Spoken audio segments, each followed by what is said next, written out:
The August data was, at least for the manufacturing PMI, it was disappointing to the downside. And if you look at the past 17 months, we've only seen 3 months of expansion so far, at least since April of last year. The services PMI, though, looking slightly surprising to the upside. It was 50.3.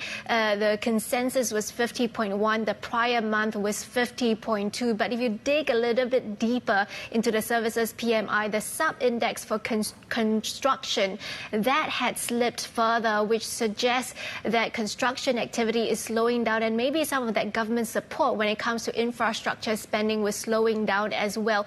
When it comes to manufacturing, if you look at the gauges for input and output prices, that has slipped as well, which suggests that weak demand is posing more deflationary pressures on factory gate prices. And you have the government saying that the weak economic data is because of bad weather, the hot temperatures as well as heavy rainfall. But our Bloomberg economics team believes that there are more troubling factors at play here, because you have these local governments, reports of them maybe not being able to keep up with the expansionary budget set in March because of heavy local government debt.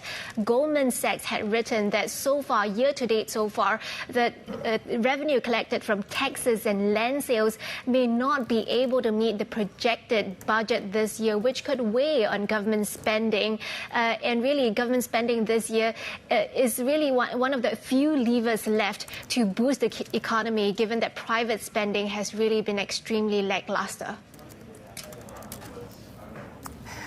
What else needs to be done then, impactfully, when it comes to housing? Yeah, we have had the preliminary data for housing coming in for August, and it looks like there is a big decline in sales of about 26%, much bigger than the July decline of close to 20%. But in some ways, this wasn't unexpected because of some of those government measures recently. We have seen at least 10 cities either relaxing or scrapping those new home price guidances, which has led to many developers slashing prices, giving big discounts to attract buyers. And no surprises here that some home buyers are staying on the sidelines waiting for prices to bottom out. So home sales again going down for this month. And again, economists are calling for much bigger stimulus for the housing sector.